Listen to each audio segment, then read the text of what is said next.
mu ni nyina omo wi honom bibia wo hia bia de program no canopy enema hodo eno aso behwe mo kira kwan mienu ba ko asokwa o Makion junction so pay ba ko so ewo enkranza boase kwantempo no so ba bia DVL for ewo no omo number is 0207 213360 fra ombeje so. Sir, opasa we nurse ni na we nurse ni papa e Newman College Department of Nursing akade ene ne ma ye detete nurse fo nyina omo wo bibia ene nkrata asam nso edimu enti wo so wani je ho nkra de nkrabata hodo ni nyina omo ye ntete ye efa nurse adwuma ne mu omo wo komase atwoma techiman ya eben kwada so e ya frɛ 0246678004 0246678004 na ya ka so betima hwe Facebook ana YouTube ama ayeye ya ne anwumre ye no mode ahia ayeme Oduyefour and Maame pina man menimi nua ba Maame Efia Nyarko papa bi abisa for ensem no enie enna mmerese bedwafor tenase se na no wura kenoforiata akomwasika wode betudwa afedade no ewo se omudi ho abobo tutu na basa eni asere no mutimi epense mu ye na bra omkohia no edom kuma na sore gina se ansa na ombeka bibia fa ho no yese wura kenoforiata na nkasa ba mmerese bedwafie na waba bekire na adwene e de afa nsem bi ho. Mr. Speaker, paragraph 1. This is what Honorable Kenoforiata said. Right, Honorable Speaker, honorable members of Parliament, on the authority of the President of the Republic of Ghana and in accordance with the requirement under Article 179 of the 1992 Constitution. So the Honorable Ahmed couldn't be wrong. It's your own minister who said, I came here on the President's authority. And Honorable Ahmed is reminding you that having prepared this, let the introduction of it to Parliament, where is he to listen to other members of Parliament? It is becoming too much from this finance minister. The Speaker, I didn't start from today. You cannot read a budget and fail to solicit input to improve it going forward. The Speaker, this is unbecoming of our minister responsible for finance, and we should not entertain it. The Speaker, if we have our way, we should not debate until he appears before us before we start the debate. This means that whatever you say, Mr. Speaker, the minister is not going to pick it up, and then obviously make input. Mr. Speaker, in building a nation, you get input from both sides. You don't just present a budget and travel abroad or go and sit in your office. Mr. Speaker, we cannot accept this. You should come before we start the debate. Thank you, Mr. Speaker. In a critical stage as a country, and members have researched over the weekend. We were all in, you took us there, you gave us technical insight and guidance. Members are prepared to make their input. And Mr. Speaker, it is only appropriate that the finance minister must be here. Mr. Speaker, if he's not ready to do the job, he must let the House know. He must be here for us to make our input. Then he sent it there. We are in a critical stage as a country, and we want to bring our suggestions in the form of debate. So you bring a motion, when we finish, then you say you should wonder, how is he going to take economic notice of the input that Honorable Kesaratu Fortin and others are going to be making? And you know the alternative views are going to be coming from this side. Our views cannot just be said without being considered. Mr. Speaker, we take serious concern about the absence of the finance minister in the House. It was for said the Edom Kuma Marasebjefie, Ashanimu, say, or Swafo Hisicasem so Kenoforiata, Beba Marasebjefie, and Sana, or Masha say, Abobo, and no, Naso so said in Pelika, say, of Futukuni no Koto, and Sre Afiba Kumuno, Edom do not say, Debida, and Yamra Chinchene say, a Quambia son Oba, Ross HMS Bunsu, and the Kasai. Totally wrong. The Constitution does not say that anywhere. Mr. Speaker, Article 179 of the Constitution provides the President shall cause to be prepared and laid before Parliament at least 1 month before the end of the financial year estimates of the revenues and expenditure of government of Ghana for the following financial year. That's all that it says. It doesn't mention the minister responsible for finance. The President can choose to send any minister to represent him here in the House and lay the documents. Mr. Speaker, again, the language of the Constitution is that this document should be laid in the House. But by convention and practice, the minister who comes to present the documents speaks to it. But under the Constitution, the minister is not obligated to even speak to it. I think members should understand that. Now, having said that,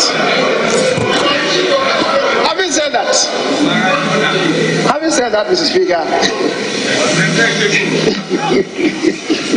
having said that, Mr. Speaker, you are aware that when we went to Ho, the minister indicated, for good reason, that he was going to be absent from the country.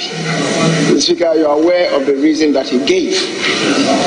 And so, but fortunately, the two deputy ministers for finance are even here. And any statement that we made here, any suggestion that we made here, especially the good ones, the good suggestions, it's not any suggestion that may be worth ferrying to the president. But the contributions will be sieved, and the good ones certainly will be ferried. They will be heard by the deputy ministers who are here, and including even the leader of government business who is here. Yet wakasi abono so amount Trade Union Congress ye TUC empanimfo enso so na ebobo nsam ho a omo kiremu a enhyehyeye aban ede aba esa afia ye besim no wonfa adwumayefo no Dr. Anthony Yauban ya wo ye twetwefo panyini ma TUC ekirema na be ha adwen papa ebema aban adwumayemu no sade omo so momamfo no wo hawo ebebem enu eni aduonu miensa kon musika oman sana hene edikotu dwa a kyerese wa afini mu nya de a Ghana fo benya akonya na yafo omo akwaye adwuma wa abanwuma mu no enam so ama Trade Union Congress penifo de ababetu dwa se susuye ne hyehyeye aban aye no ade ade ohaw pa ene beba Ghana ade hye so Dr. Anthony Yauban twetwefo pani ema TUC enkase mu ena wo kyerem se ene wo hwe nipa dodo aye adwuma wo man mu a owo single sponsor structure ne so a se o de to nsene ani a ne hyesa afi bia nipa do ekọ anwuje mu no e wo soro pa na ye den na aban beka se enya ade asa afini mu no ye betimi afa adwumafo ekokpa ne sa ebe ma adwuma dodo ye no aban nyuma mu no atimi akofom pa. When Ghana government started going to IMF, employment fees has always been, and in the last one that ended, employment fees was one, but in that case it was net. Net meant that if somebody retires, you can replace the person. So the net freeze is what we knew. But this one, we don't know the details, whether it is a net freeze or total freeze. If it is a net freeze, then it's like the previous one. If it's a total freeze, it's another ball game altogether. And what does that mean? What it means is this. There are 644,000 people on the single span. Just assuming, without admitting that about 5% of them retire every year. I don't know the figures, but I'm assuming that 5%. If only 5% retire every year, we are talking now about over 30,000 people retiring. And if the 30,000 people retire and they don't replace them, it will affect service delivery. That's what we are saying. If you reduce numbers by over 30,000 and they are not replaced, then your effectiveness in service delivery will be affected. Dr. Anthony Yauban ewie ne kase mu no chim se eye nkomo ne aban di pese wo two base pay mu oham chichemu aduosia no o se aban hwe no ye efise ewumsem ne mu ayeden de ne so adwumayefo wo mamu so e se aban tim ye bibi pa bi ema wo. The pay-point relativity has to do with percentage differential between one step on the same level from the other step. That is 1.7%, and what we are asking government to do is to make it 2%. That will also entail some increases in the public sector pay. But the idea is that we are in a crisis period, and public sector workers are the ones providing services for over 30 million Ghanaians. We want these people who are working so hard to continue to work hard. That is the only way we can recover. And we are asking for this incentive and motivation for the workers. And that is why we are asking for this. So let no one say that this is unreasonable. Let no one say that organized labor, we are not being reasonable in a crisis period. In a crisis period, you need to motivate people who will work hard to get us out of the crisis. For Omampeni Dada John Dramani Mahama, Akushia and this Amanyukono, a Mumpeni for Ewo wa Neno, and what they are told me in say, Omunya or Do Nin Kabumu. Don't find Jumade and Kahon Sadabaya 2024, party Nibet Medim Kunim na a fellow dear M. Kobada Sebia, Bebeka Senema Ye, and Domo say a cockot, Ibigran. Woma abakose mu no abatu mienu na akwako piem wo Supreme Court baako akwama NDC amonyuku abaako nso akwama MPP amonyuku eno mu na Ghana mampani dada John Dramani Mahama ede adehwede ato NDC amonyuku no empanifo ene ekitafo nyina enim se so ye adwumaden se be ya ekobase omayiko abato so e wa afempi mienu ene aduonu na anim a obetimi adi nkunim na akyenye bia enkonkoba ho omampani dada nkase mu ene wotrem se ahokyere pa ena aba Ghana adehye so a na Ghana fo na ehwe animu se NDC amonyeku no ebetimi abaji tumi afri MPP amonyeku no nsem no otimi ayenhye pa amagana fo ho atom sani so adehuni betimi abamu a ewo se NDC amonyeku akitafo nyina eye adwumaden eboa amankunimdi eye amonyeku no edia. Ghana is looking at you. All of you sitting in this room, Ghana is looking at you. Whatever little you do, it's what will rescue the people of Ghana from the hardship that they're going through. So don't think that the responsibility you've taken is light. You've won, you finished jubilating. Put the jubilation aside. Now it's time to work. 2024 elections, there is no Supreme Court. The work of winning the election is at the polling station. And the people of Ghana are saying that we're waiting for you. What else do we have to do? We must get our things ready on the ground. And so it's not going to be business as usual. But I want to thank you, Upper West, for the support you gave me in 2020. Your results were one of the best amongst all the regions. And this time I expect us to capture all the constituencies and increase the gap between us and MPP in the presidential delivery. So it means a lot of work is going to depend on you. Omampani dada Mahama amananso a ewie ni se ene ohwe omemu ahokyere aba bibia dead pefe se wa afempi mienu ani dunsia no MPP amonyeku twa ntroto nso na Ghana fo nso tie ya eno kan obi na nei oman Ghana epa no ho a ohun asane. Whatever happens in this country affects everybody. When we make a wrong choice, it affects us not today but tomorrow and tomorrow next and next year and the year after. We made that wrong choice in 2016. Despite everything we did, people of Ghana were convinced that we were incompetent. And so they voted against us. And the effects of that decision in 2016 are continuing to follow us every day till now. Don't let them tell you Ukraine war and COVID and what. No. It's not Ukraine war, it's not COVID.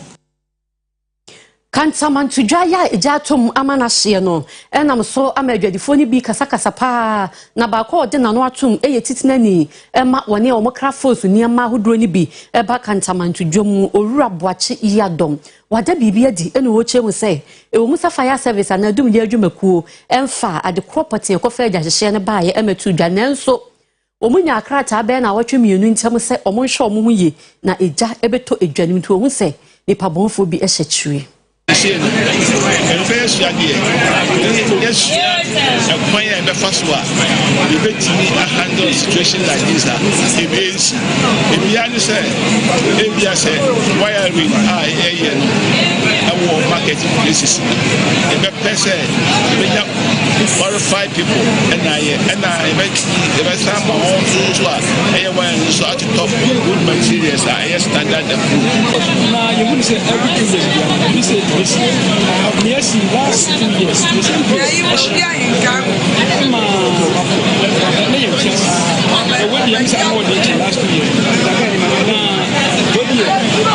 Information you say, you're very careful. I'm not feeling a good idea. Or sometimes you're not one. Save your obituary bold enough. I am this. I get here. Do a for the near mouth. Any of the near mouth. No, be sure you're bold enough. Maybe a news and you because you need to get your information. Your boy. When they said the Unia, yes, Sabano, yes, sir, Roma Shea Kakra, Nayamo boy, and my dear baby. Oh, we are mobile. Yes, Reno, yes, Reno.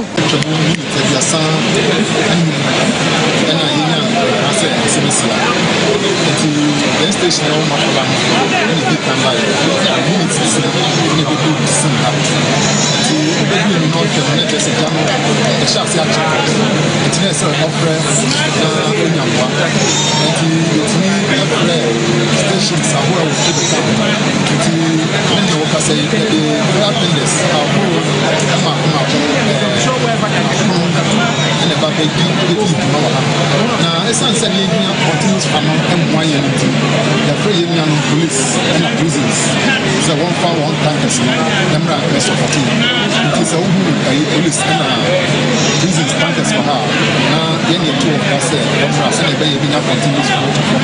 And they are seminal Casay, I mean, Chadi, the general is under control.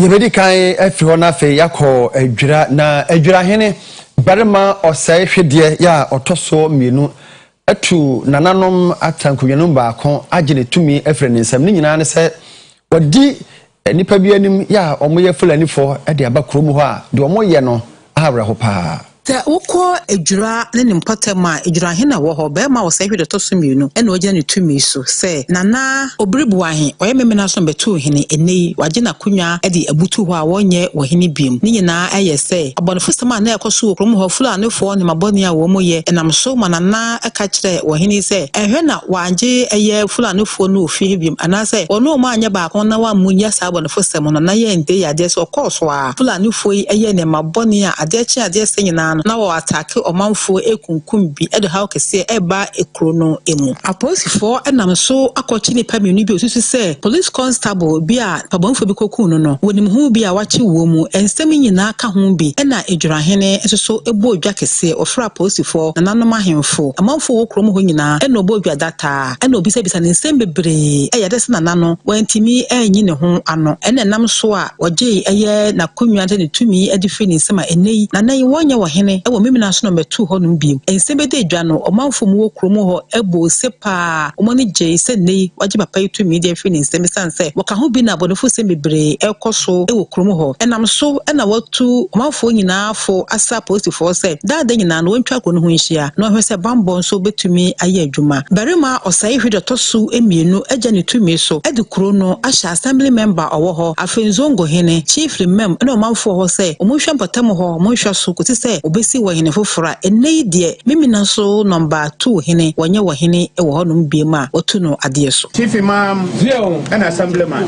zio hene kasa omo mi ansa mimina so ha sei asembia tomo sese ya onko kancho mu no odi krobia zio odi kro no ya permanent free so zio because odi kra wonti mfa o man asem e man himfie meka ne kro nkyere yai na wa hene ne mpa yifo busawa na wo se twatro se fulani bia ni ya abrafulani fo ayema wo kro wano ena yeni na wie onye odi kro bia nti ansa na me di odi kro fufuro beba no mpa yife mi ansa na me di oman no ahye wo monsa mo mi ansa mpacho muntie fulani fo na wa ha no a mo na ntwe wa ha no ya mo na wotwe ba kope obiam tsasa ne mo anko ne kuro na kuafo mo hontom munyina monya mo security munyam na ntem ho de yankase ko tutu obo nipa dabi yankase ko wie obi bibi dabi mo ho ya de mrante mo so betumi aka mo ho obom ayo do nwumina na mo so mo ne nane na krom na task force na mo tietie de akoso mo se nipa ho obi aba krom na mo nim na immediately na mo report to police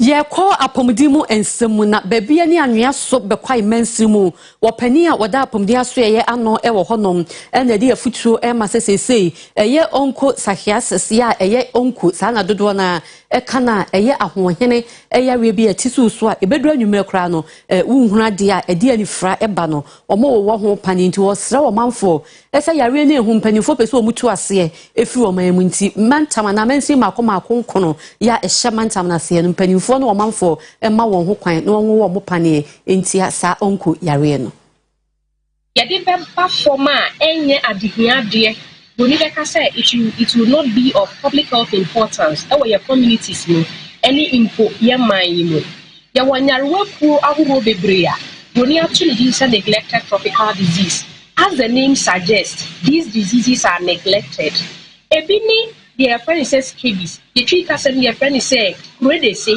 ebi wo ebi ahuro ya the friend manchole any near kekeka ko ebi ne kwata your friend say leprosy yari we yari a yenya free enfamemu enfama ye hulunu ade papa me hunu say ya punyarewa we be breathing pimpin eni kra ye de hwe enkofo e back hospital ye hu skin patches wo mo see ye hwe say we ebetimi abefa leprosy patch no ni nyina ekofom efise sa anyarewa we say mo ya neglect no ebi ni rabies a me ka say enkraman inyinamwa a ye di agone ade na de ba bibi say ba no a ya na ahukeka no ewo form pra example say yakọ Fridays prayers ebia ya begiji sa titie ne pese ya kachire congregation amunya da aje kura na ya trase prayer ati mi wa asoso yare eba ye ina na effect akawunya ebia be kamana kama boka kamnya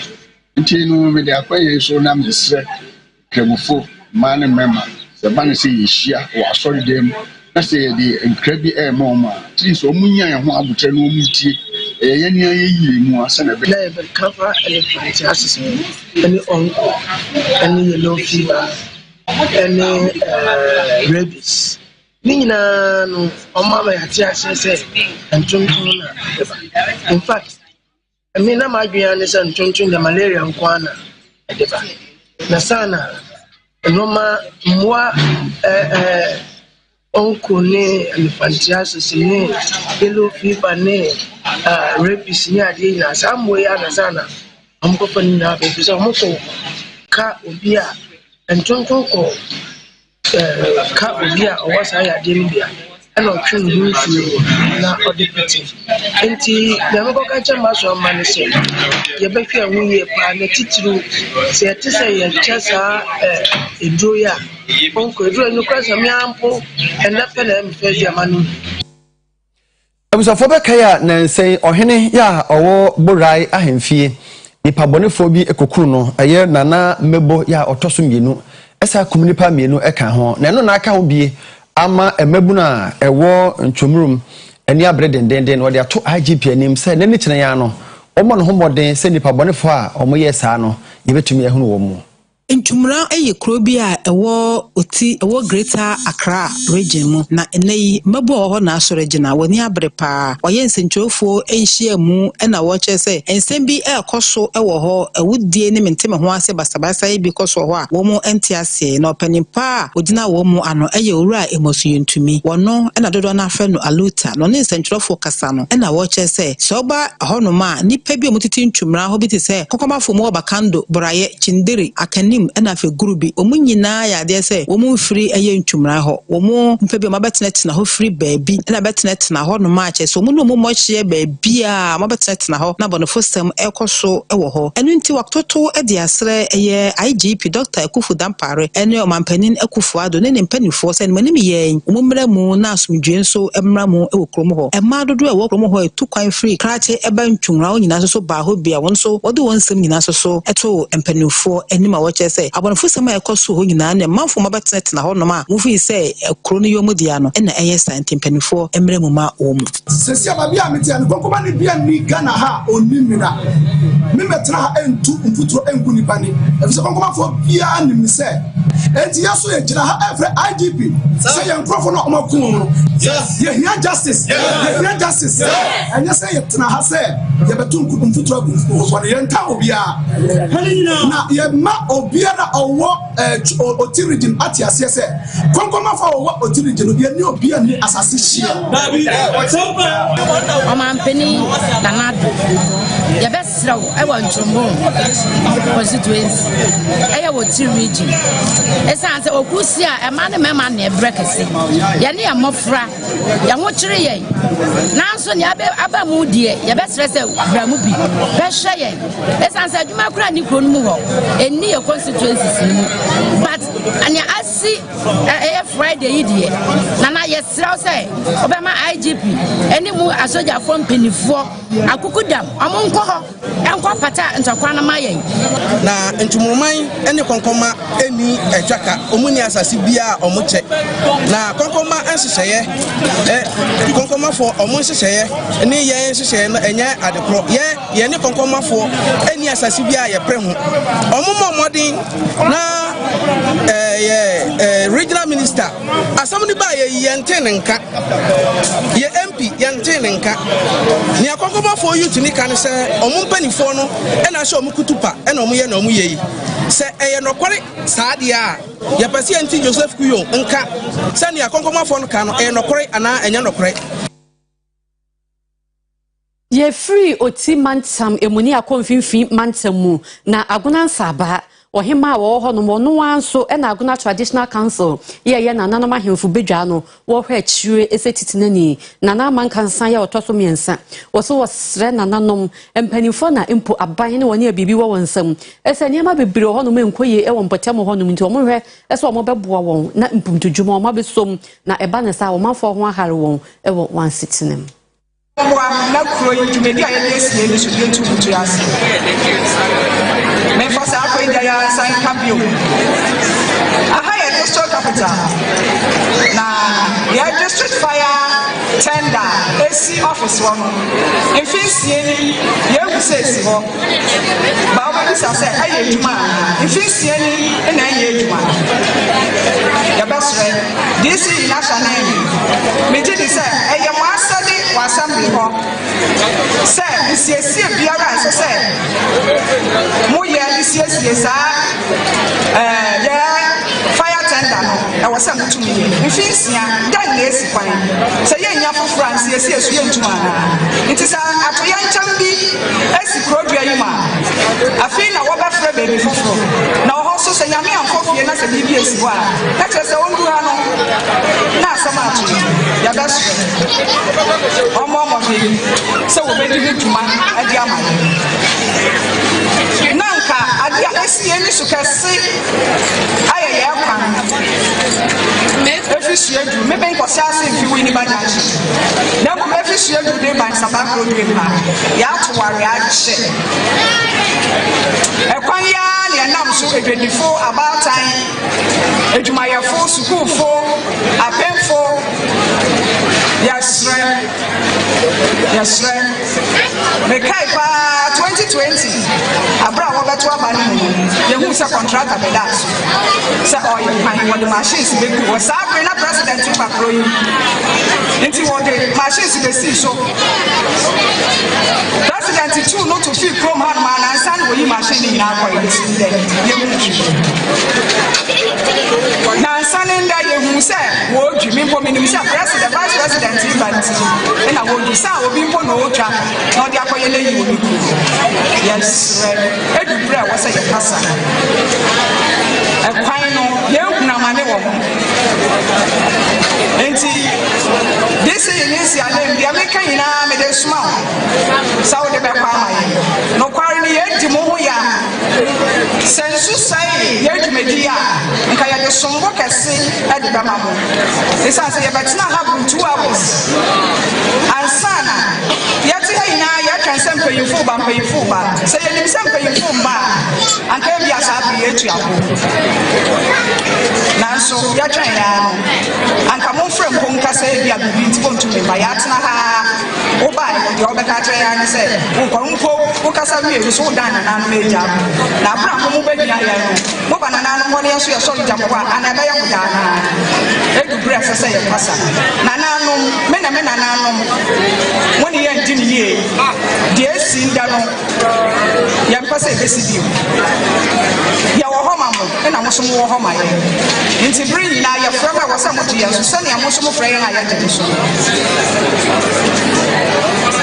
Yeah, by your school, I ye free agona sabana fe yako brim north mensin wapoye mantemu oda akurofon so DA basic school na the free ho ba ne se school no tibie sesi ano ene enyan ya sabe enya akonokora ne senti kromofo ene wo meka bi wo mu e de adesrade ato abanyanim se ne kyene ya no ontwe ne mehwe oda akurofon so DA basic school na ohiamwa I'm not surprised because when the first time I'm going to be at school, we say no, in school, police, and engineer to see it. So, and I'm going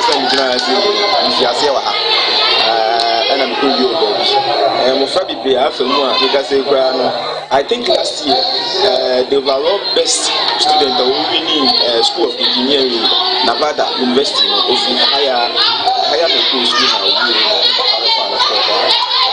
School of Engineering, watching overall best student.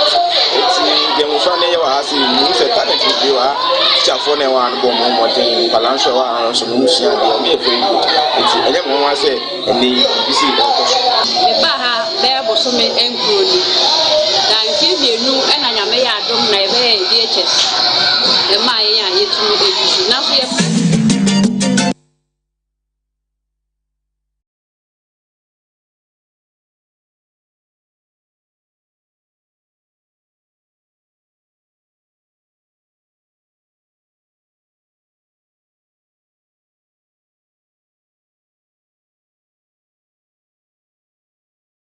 Yade mo ko adwadie mu ensemu na Bank of Ghana ye yo man sika krabia kwese mpanifo mutu agina efo mu sika sam enhyehyeye ho e dia betu dwa say policy rate ya eye sika ensi ho a omode ma sika krabia hodo omokwaji sika e wo Bank of Ghana na so omoje to ho no omapagya mu ekọ ha munchichemu aduonu enso 27% intite say no kamia ye say wo sika krabia na wakwaje besia interest no nso ebekosro Isaac Ana etuaso Enchebia Ghana fu nyinara enhwanim se besia ho insi ho a enen okopa besia wo sika krabia ahoro a enen ewo oman Ghana mu no nebo ebetimi asan akosoro bieu eyi ibai ebetogwa bre a Bank of Ghana Monetary Policy Committee no era betugwa a kyere se policy rate a embrembreng ewo asoe ho no emu apagya akoduru ohamugichemu aduonu enson opening a onen na wada Bank of Ghana ano Dr. Ernest Addison eno de sa ensem etugwa ewo ensamkyerefo hyiamu wonkran ena wa kyere se saa hyehyɛ foforo a enen gwade abai enen beboa ma insakrai a enen aba oman Ghana sikasemu no atumi ahyia oman no amamuo no pepepe na enen aboa man niam so atumi akoso okasai evidence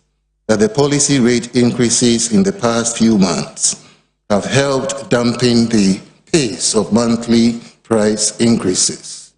Between May and August 2022, the monthly inflation number eased from a peak of 5.1% to 1.9%.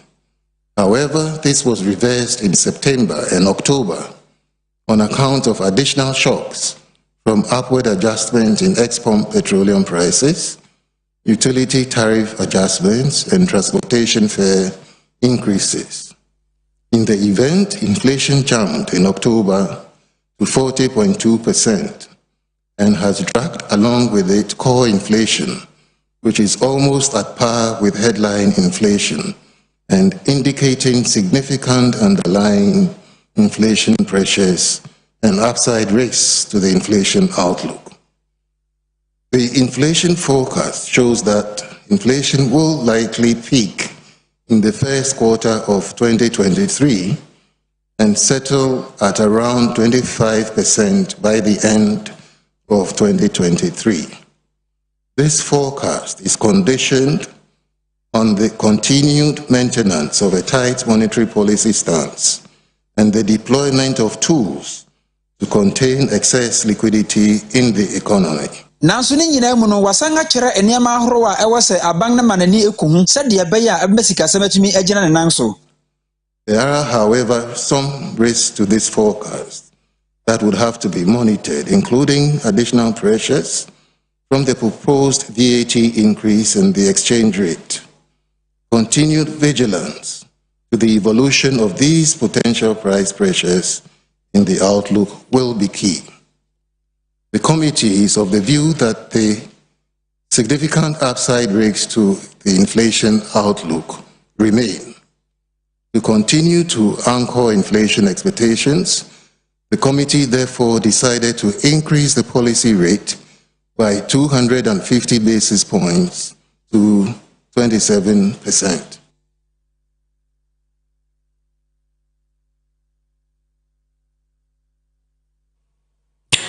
Abusafo mani guso amohwe Oyerepa TV anyumre no nsia kase boy de Kumasi adum Boshaba building ebremo ye homeso ne ba baba isa the sports lawyer at the sports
"20 years in making. After 20 years, Senegal are back into the FIFA World Cup run of 16.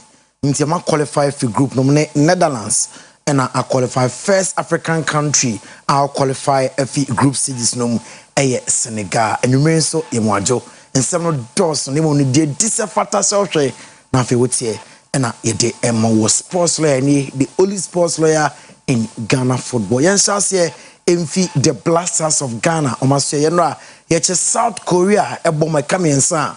Womote ekanemu minu players reactions and afim na womote basma womo eko Assad team hotel no. Yan hwe ne course o bas no.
From the players, you call supporters, no, as your supporters, I mean, can say, one more Qatar, now almost supported Blasters, and after the win, almost so, Eto Jum, Emma Blasters team.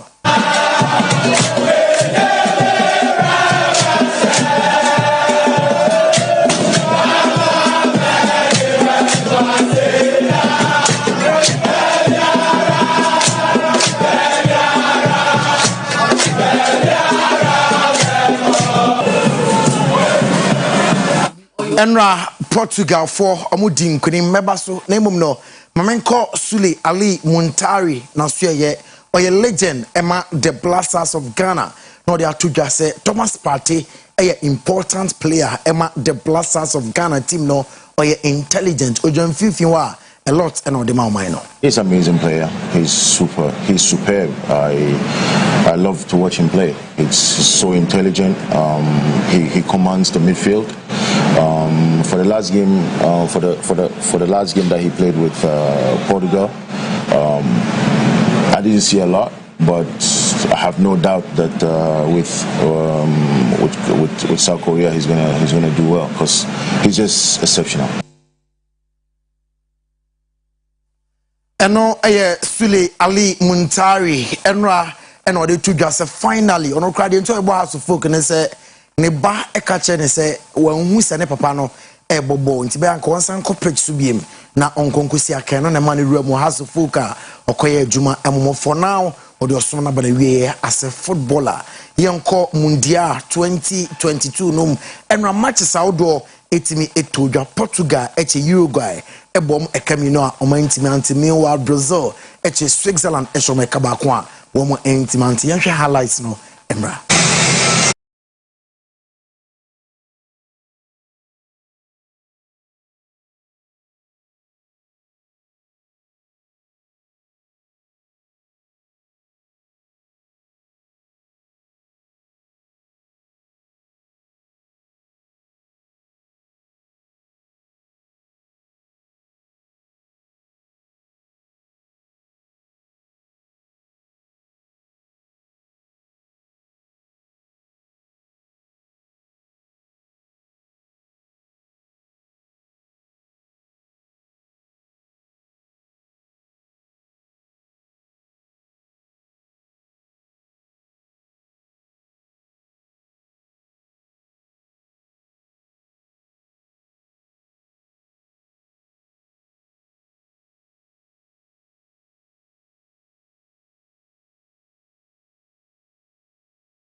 Day 3 p.m. Ghana time. A bit my revenge.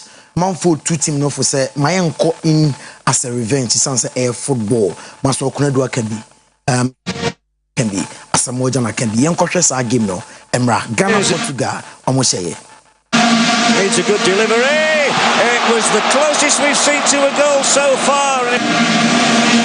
If they're going to get a goal, they're going to have to get it in the next 20 seconds. And Muntari goes for goal. What did I say? Diego Forlan, a crucial moment in the match for Uruguay. Goal, Forlan. Clinically struck. It could just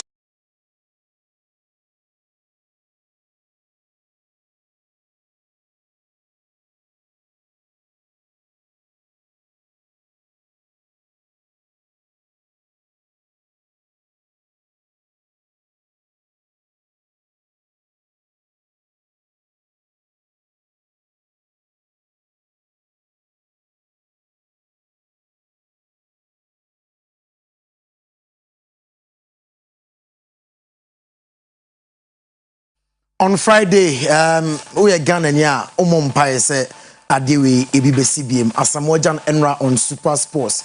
We say Ghana against Uruguay no yanko in as a revenge.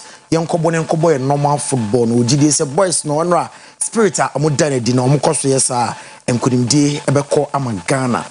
Senegal qualified to the next stage, first African country in the Mundial 2022 are qualified. We hope say Friday yanso qualify. Yenyina so na enenumere agudie mu nsem chefa e wakase no no yemfancy sports lawyer ni the only sports lawyer in Ghana football. Ye dan wa by ba ye de wo MFK nsa na enegide kase no.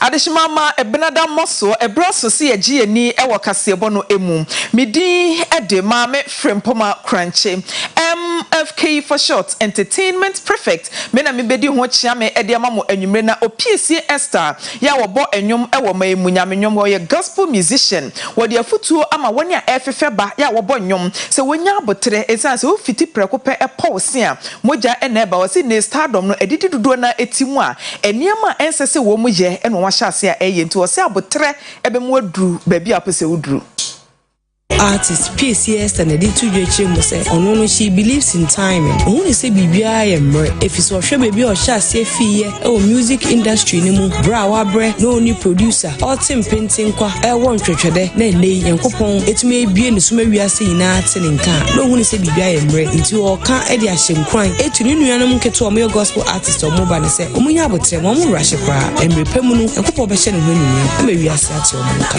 otumi atenye na ye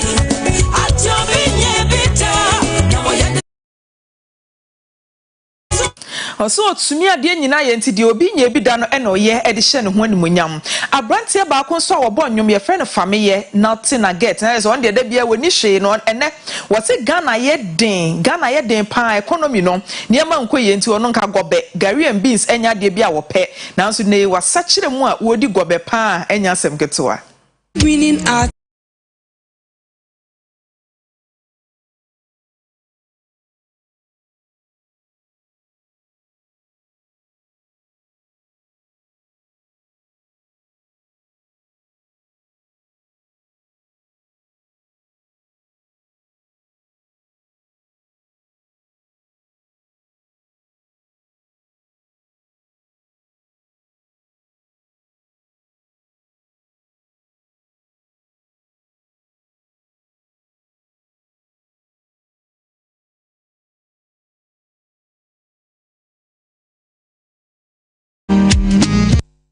gobe na ye hiafo aduane ne gobe ye raise na ma se gobe boden no age se de enye David gobe ene ya na ebo no wofom kakra na David gobe e de no chale wo bo akra ma yenkwa ma no ne na popular series bi e Squid Game abrantie bi a na owo mu se wanyini watra 70 plus ne se wo de ne nsa kwa akwaso oba bi mu enam so ama South Korea court kese bi wo hono mu a wo mo de no ekwa kwagina emra na se de osi kire ne nsemu no areho pa yenkotie bi mra Muba kwa owo Squid Game TV series a woyi ni Netflix so ora onyansu ene nei akwakopiem wo court a Korea court abono kwa edu se akwakosese akoda enka no kwaso kire mu se 2017 ton na baba obi ekọ court wo kwaka se ora onyansu asese no enu nti enam so ema court re sha asese wo di asem no prekope na baba wona sai court se ono na di asem no koye osan etwa asan ne we asem no di fi court ye hu di ekwesi ya enei baba wona asan court asa akobia asam no so foforo kra se asam no no na de ba e be ka se yenyimfiri won so enei wansan bie ne won di asam foforo enei court nso so gina so a wo di asam na wabo owura onyansum kwadu se wasese akwada no oh yensum na sese ese wasese ni nyina ne nchire mu ode man ne se na baba wa no epe baabi opese o kire ne kwan ti wo so ne nsa sei keke o e na o kire ne se kwan ni nie wo se wanso ne nsa papa mu enti ode na kwagina mra no nte wo ha na adwen asesa kakra ne ade mo mo ye bidie my star of the day emfansem ni nyina ensie ne ye star of the day Argentina ne player Lionel Messi wono ene ne yi nesi wono ma ye celebrate no. Lionel Andre Messi atafren Leo Messi Argentina professional footballer won 24th June 1987 Rosario Argentina memu o football career sin kwada bremu 1995 no sha se na kan de ma youth team be won akasa ne krom Rosario ye from Newell's Old Boys esan na ho forma ene na ho kaka odi si akan ti teams ahodo pi ebo pinina na omo person community si akan nanso odi mfin shedu miensa ene na ho fotukot na Barcelona enu ntinam so many kopiem wo Barcelona okokoto na kensie so edema Barcelona under 14 team about 14 matches share 21 goals odin fi schedule si apelo si na kayedin kapa edema Barcelona senior team sabreno na ye friendly match edidima the year 2004 ne odin fi schedule song ena wa ya amane ne amamre eji ni tumu se onkosi na kan enfama Barcelona team na sabreno o kamrantia omode team no eji UEFA Champions League no o share 474 goals edema Barcelona team na ode amoje laurels ahodo pi last year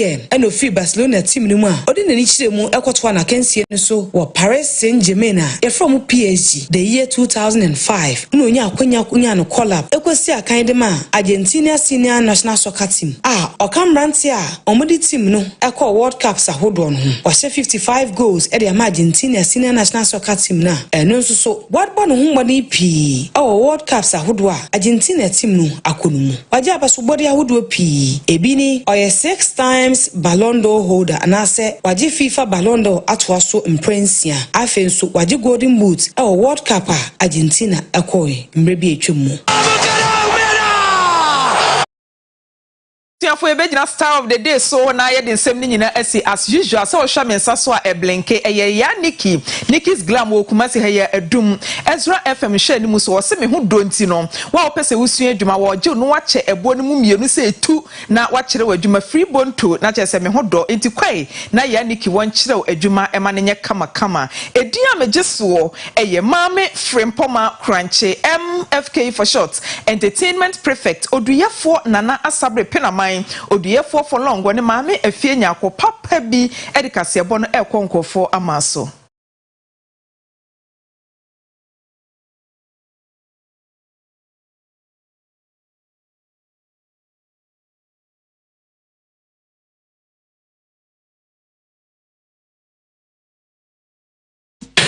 Ebusafo yeguso eda mo nyina mase mama kwa babiem sa fide no guso na eda Oyerepa TV ama hodo so nsem Somalia mamu ne yate ene se pebra ne biasi nsuo ho ayeden aduane ho ayeden dodo na pie fi wo mu fi a watie se monte so ya wo pe bibia di ape bibia no mo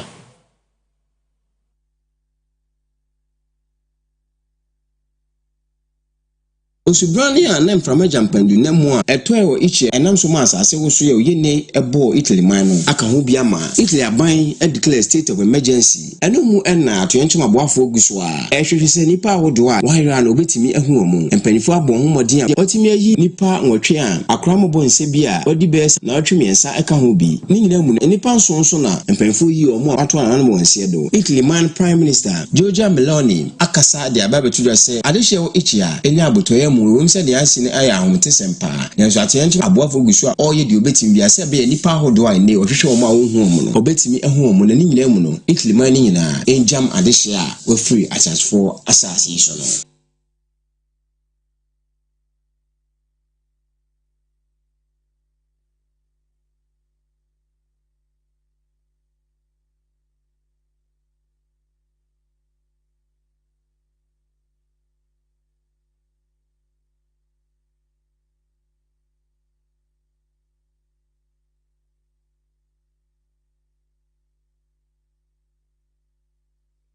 Yademo eko Kenya emaimu na ni nyina eye komkese ya esi ho no no mpanimfo kiremu a ama omanfo no dwane na edwane se bebe abe ye obekwa kope wano aduane Okobrani a Ashabab to Atudom, Eko, Ewo Somalia, Memo, Kahubi Ama, Somalia, addition to Dona, Entiminko, Numa Swati Truva, and Yakuafona Kahubi Ama. Amansa Kuba Tanya, the Baba Tuda say, a Comcassia, and you come SC, Ewo, Menima, and nay, Somalia, addition to Dona, and an Ubidi, and Ayadepa. And Kantokos with James say, Somalia, addition to Dona, and they were doing near Churkin and Memo, or Quacope baby, Abu, where the officer, and moi, Amansa Kuba Tanya de Banon. And Nam say, Danny Dane, Nipa Dona, Anna, bada dab camp honom ntino nipa ne bua faso a enema ne ba enso omo ye aka ho bia ma Kenya ban ko tabu obu ye ndi aba betu say wanya Somalia de share base 80,000 aba be piem o manim say be ya obenya bibia di ene baabi ada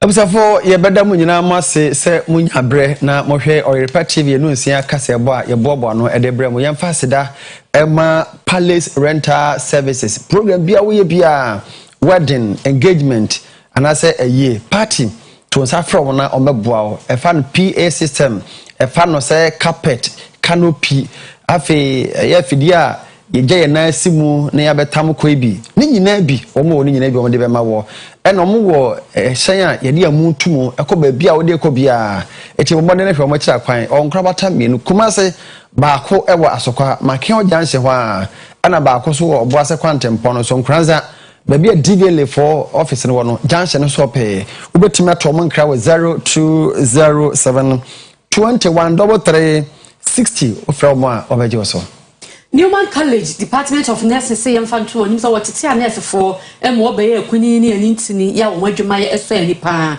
omo wokumase atwemate man ya eben kwada so nurse nkwabata hodo mu ni na omotete omanfo ewom na waso kita wasia na SSC aggregate no A1 kwesi C6 ubenya akwanya enya wonya 25 years e kwotro nso a obeye access course ni bi na wudi nkunima obetete kama mu ni UDS for Tamale branch no anankwabata no ena aka bom omo number ye 0246678004 0246678004 so bra na emergency ye papa ye jina we so na ye de anwume no sia kase ye de be so mo Oyerepa television so no esi ha ye be so mo anwume ye me Maame Efia Nyarko papa be meni menu abem Oduyefour Nana Sabere pinama yes sorry de dwumadi a etwa so ye de bremo ye da mo nyina ma se mo nya bre na mo hwe yen Christ Bride of Judas so yen come yes the Bride of Judas and